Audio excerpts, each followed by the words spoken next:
baiginėjau Vilniaus universitetą ir iškabinta buvo sąrašai paskyrimų, kur dirbti. Ir aišku, kad buvo specializacija archeologija muziejininkystėje, keturios vietos buvo į Lietuvos revoliucijos muziejų. Aš, sakant, jau nežinau, kaip jaunas žmogus, studentas, aš būsiu tik archeologu, daugiau nieko kito, ką čia revoliuciją užsiimsiu ir taip toliau. Ne. Kadangi buvau pirmam kursė dirbęs kultūros ministerijoje, ten šitas pastatas statėsi, man iš namų ateiti iki muziejaus buvo visai netoli, tai iki miesto centro, nuo kurorto nueiti tą kilometrą, tai būdavo, į savaitę įvykis didelis, kad į miestą nueini iš kurorto. Taip rutuliuosi ir kažkur tai kovo pabaigoje, balandžio pradžioje atėjo, kadangi Algis Rybelis buvo metodininkas, atėjo toks pranešimas, Bazorų kapinynas. Bazorų kapinynas, ten pradėjo stumdyti žemės, pasipylė žmonių kaulai ir taip toliau, kažkas tai negerai. O ten turėjo būti kelios sodybos, nežinau, gal jos yra ant to kalnelio ir stovi.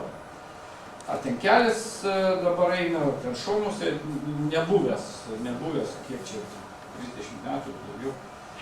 Tai, ir tada, kadangi jaunas čia tik atėjęs, sako, tai turi imti leidimą iš instituto, tada Lietuvos istorijos institutas, dabartinė mano darbovietė, išdavinėjo tuos leidimus. Aš pasiėmiau leidimą, bet mano svajonė buvo Jotvingį ir aš norėjau Bakšių kapinyną surasti prie fortų. Tai buvo leidimas išrašytas tyrimams Bakšių ir Bazorų. Bakšiuose, o nuo Bakšių kapinyno kasinėjimo, čia toks su baltų švarku toks šiponas buvo. Gal nusirinkėjo? Tik švarkas matosi.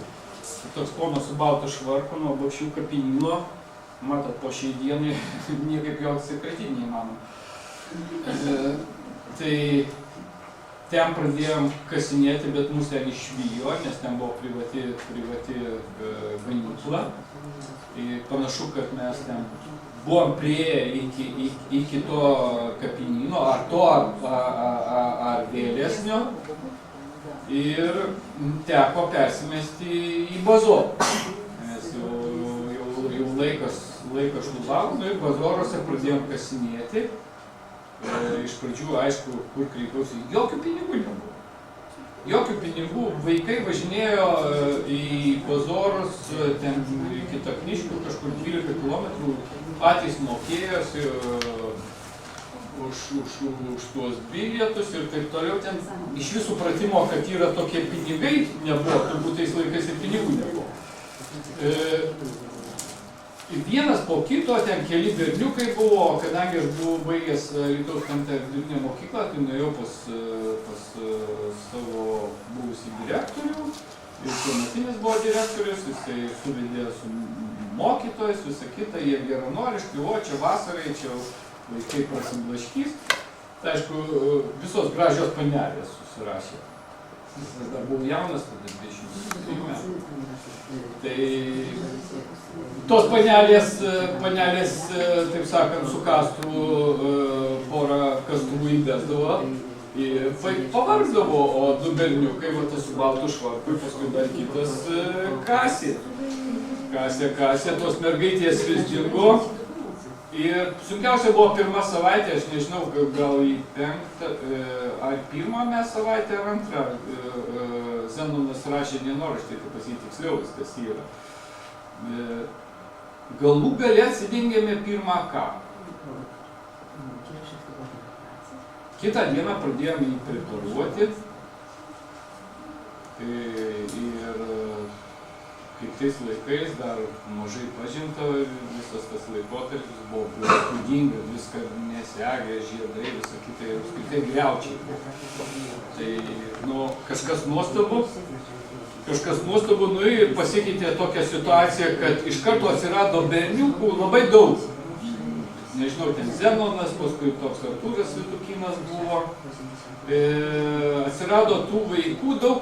Jis 2 mėnesius nuo Liepos pradžios iki rugpjūčio pabaigos mes dirbome be jokio finansavimo. Ir tik užbėgdamas į priekį galiu pasakyti, kad tas sodų bendrija Dobilas vaikams galų galės sodų bendrijos pirmininkas, neatsimenu jo pavardės, Narbutas, ne Narbutas, iš tų žmonių surinktų lėšų vaikams sumokėjo. Ir tais laikais sovietiniais, nu, per kalėdą, žinau, keista, buvo kalėdinė dovana. Ir kai gavo ten už 2 mėnesius ar po 60 rublių, ar po 70 rublių, jie geriau galėtų pasakyti, kiek jie gavo, nes po 3 rublius buvo už dieną darbą sumokama. Bet kokiu pagrindu gimė tie visi kasinėjimai? Sakau, tai šiais laikais tai yra, nu, tiesiog nesuprantama, kad tokiu pagrindu galima taip iškasti. Nu, va, tas Bazorų kapinynas iki galo ištyrėm, kaip galėjom, kaip tais laikais sugebėjom. Dabar, aišku, viską darytum kitaip, nes iš klaidų, iš savo klaidų mokaisi. Viską galima geriau, tobuliau padaryti, bet dėja Merfio dėsnis galioja, kad tie geri paminklai nedažnai pasitaiko. Bazorų kapinynas, kuris buvo pirmasis mano darbiniai veikloj, kaip archeologo, o aš tuo metu, kaip suvedžiau, tuo metu sovietiniais laikais tai buvau pirmasis jauniausias Lietuvos archeologas, turėdamas 23 metų, gavau leidimą kasinėti. Tai Alytaus kapinyną, kur taip pat turėjo būti namai, išprojektuota visi namai, bet irgi toks, matyt, likimo pirštas, kad mano sesers vyras buvo operacinio skyriaus vedėjas ligoninėje ir jo seselė gavo sklypą, kaip tik kapiny. Ir pasakė, kad, sako, va, kaimynai, sako, jūs čia nesistatykit namą. Čia žmonių kaulų randami. Ir jinai man paskambino. Įdomiausia tai, kad tuo metu aš mėgdavau vaikščioti ten prie Piliakalnio, nuėjau prie Piliakalnio, grįžtu ir vakare skambutis, jis sako, jūs toks, aš čia tokia, beišienė. Ir sako, nu va, mums sakė, kad čia žmonių kaulų. Sako, ar gali būti? Sakau, gali būti. O aš kaip tik su šuniu ten praėjau pro tą vietą ir sakau, gali būti. Sako, tai ką darys? Sakau, nu nestatykit. Bet sako, mes turim kaplavaną tą kasti. Nu, ir jie, kadangi buvo informuoti, jie vos krepštelėjo ir pasipylė paviršių ir kaip tik ten maro buvo suvestos aukos. Ir tada 3 metai, 3 vasaros nuo pradžios iki galo buvo Alytaus kapinynas. Ir Alytaus kapinynas, su Alytaus muziejum aš visą gyvenimą, turbūt ir mano mumija turėtų Alytaus muziejui būti. Mums užsipuodė reikėtų šitą susijęs, kad šitą... Taip likimas susiklostė, kad jaučiau pareigą pirmiausia paskelbti Alytaus kapinyną. Tai pats didžiausias kapinynas Lietuvoje. Pabaltijoje tikrai ne, yra didesnių, dabar jau tikrai žinau, bet Lietuvoje tai yra pats didžiausias 14 amžiaus pabaigos, 17 amžiaus kapinynas, didelis. Kiek mes ten 1152 kapus, o iš viso ten apie virš 1500 buvo palaidota žmonių. Ir aš prie Alytaus kapinynų aš susigyvenau. Ir pradėjau praktiškai kiekvieną dieną, net išėjęs 87 metais išėjau dirbti į mokyklą, bet vis tiek aš dirbau, stengiausi suprasti, ką aš ten radau.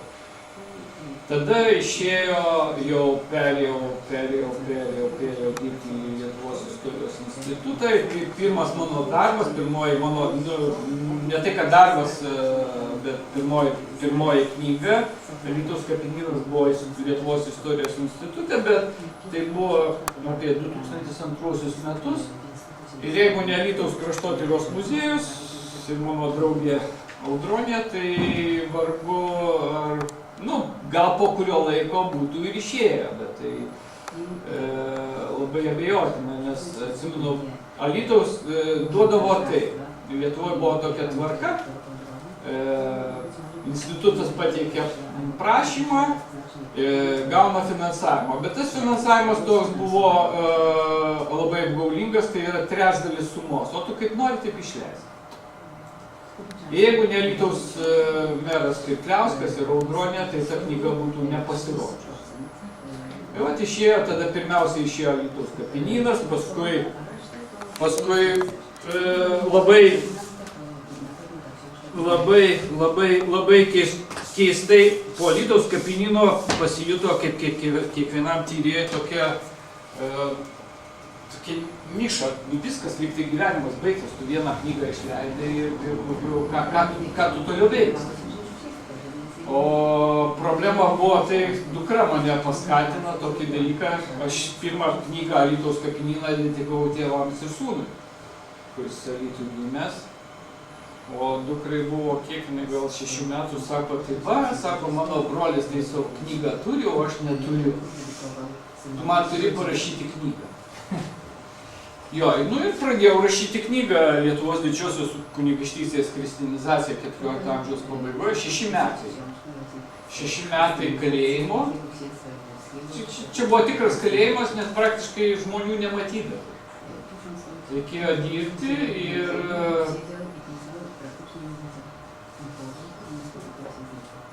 čia niekieno neprievartaujama dabartinė Lietuvos ambasadorė prie Šventojo Sosto Irena Vaišvilaitė parašė, kadangi jinai buvo recenzentė, jinai parašė tą anotaciją. Aš jau taip ne visai visiškai familiariai sako, aš viską, tuo metu buvo Valdo Adamkaus patarėja mokslo švietimo kultūros klausimais vyriausia patarėja. Sako, ką čia rašyti? Sako, parašykit pagonį, paėmė šitą knygą, padėk į vietą, ne tau viską. Tada ir suprato iš karto tą visą esmę ir parašė. Aš šitą knygą didžiuojuosi.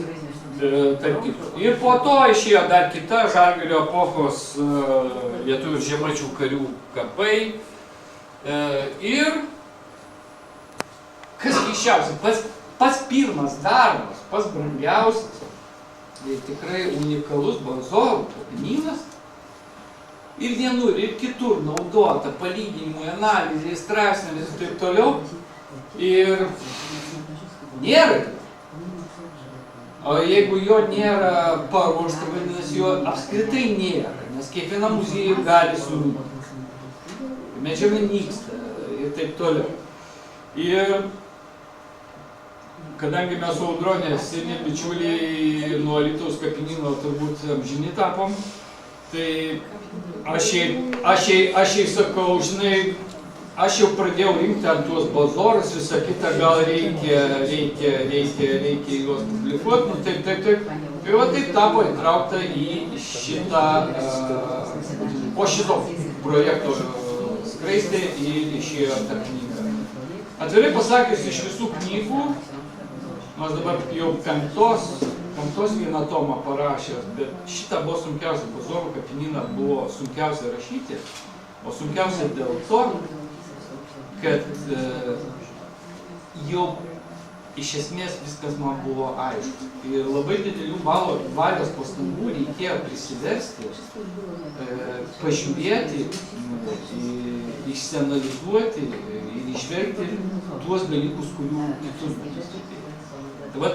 Tai buvo man didžiausia problema. Atrodo, viskas lyg ir lengva, sakau, ir išėjo net ir 3 kalbom, ir mano draugas Latvis sako, klausyk, 3 kalbom, tai tu įsivaizduoji, čia tokia knyga, sako, taigi ir anglų, visą Lenkiją skaitys, angliškai visi, net Latvijos, tai kaip su latvių kalba, latvių kalbos jau dabar nereikia.